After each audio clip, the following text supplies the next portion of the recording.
Hello everyone, welcome to my another vlog. আজি ভিডিঅ'টো ৰাতিপুৱা আৰম্ভ কৰিছোঁ যেহেতু আজি আমি ওলাইছোঁ গুৱাহাটীলৈ বুলি আৰু এয়া লগত মোৰ ভণ্টি ওলাইছে। আমি জাৰ্নিটো ষ্টাৰ্ট কৰিছিলোঁ যোৰহাটৰ পৰা আৰু এতিয়া আমি আহি গোলাঘাট পালোহি। যেহেতু গুৱাহাটীত মোৰ এটা ইম্পৰ্টেণ্ট কাম আছিল আৰু হেতু কাৰণে আমি আহিছিলোঁ আৰু এয়া আহি আমি কাজিৰঙাত সোমাইছোহি। চাওকচোন কাজিৰঙাৰ পৰিৱেশটো যে ইমানেই ধুনীয়া, চাৰিওফালে গছ-গছনি সেউজীয়া আৰু মাজত আমি গৈ আছোঁ কাজিৰঙাৰ মাজে আৰু ইয়াৰ চাৰিওফালে কেৱল সেউজীয়া আৰু গৈ খুবেই ভাল লাগে আৰু ইয়াতে বেছি স্পীডত যাব নোৱাৰি, আমি লাহে লাহে গৈ আছোঁ কাজিৰঙাৰ মাজে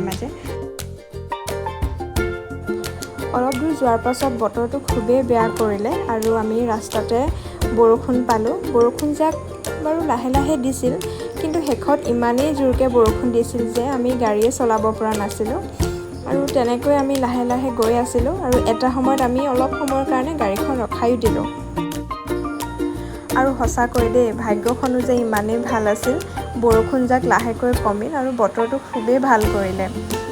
আৰু ইয়াতে কাজিৰঙাত বহুতো ভিউ পইণ্ট আছে আৰু আমি ৰাইন' ভিউ পইণ্টত অলপ সময় ৰখিলোঁ আৰু সঁচাকৈ আমি ইয়াত গড়ো দেখা পালোঁ। এটা গড় বহুত দূৰতে চৰি আছিলে। আমি ভাবিছিলোঁ বৰষুণ দিয়াৰ বাবে গড় দেখা নাপাম বুলি ভাবিছিলোঁ, কিন্তু দেখা পালোঁ আৰু এটা। আৰু এয়া ভণ্টি মই ভিউ পইণ্টত পূৰা ফটো মাৰিলোঁ, এনজয় কৰিলোঁ। তাৰ পাছত আমি আহি জখলাবন্ধা পালোঁহি। যিহেতু মৰ্ণিঙত তেনেকৈ একো খাই অহা নাছিলোঁ আৰু সেইবাবে একাপ চাহ খাই ল'লোঁ আৰু আহি আমি সোণাপুৰ পালোঁহি আৰু তেতিয়া 3:30 মান হৈছিলে আৰু আমি লাঞ্চ কৰিবৰ কাৰণে ইয়াত এখন ৰান্ধনি বুলি এখন ৰিজৰ্ট আছিল, আমি তাতে আহিলোঁ। ইয়াৰ পৰিৱেশটো মই অকণমান দেখাই দিছোঁ। খুবেই ধুনীয়া আছিলে ৰিজৰ্টখন আৰু চাৰিওফালে কটেজৰ ছিষ্টেম আছিলে। মই ভিতৰখন দেখাই দিছোঁ। সঁচাকৈ ভালেই আছিল বাৰু দেখিবলৈ আৰু বহুত ক্লিন আছিল। আমি গৈ বাৰু ভালেই পালোঁ আৰু ভাবিলোঁ লাঞ্চটো আজি ইয়াতে কৰোঁ আৰু আজি অৰ্ডাৰ কৰিছিলোঁ ভেজ আৰু এয়া ৰখি আছোঁ লাঞ্চৰ কাৰণে। কিন্তু এটা কথা বহুত বেয়া লাগিল আৰু লাঞ্চটোৰ কাৰণে আমি 45 মিনিটছমান ৰখিছোঁ আৰু সেইটো সময়ত ইমানেই ভোক লাগি আছিল নহয়, লাঞ্চ পোৱাৰ লগে লগে পটাপট খালোঁ আৰু এয়া ওলাই গৈছোঁ আহিবলৈ। আৰু আহোঁতে এটা বস্তু মন কৰিলোঁ যে ইয়াতে 2খন ঝুলনা আছে আৰু দুইজনী মানে ৰখি থাকিব নোৱাৰিলোঁ আৰু ভণ্টিও পূৰা ঝুলনা খেলিছে আৰু ময়ো অলপ বহি খেলি লওঁ।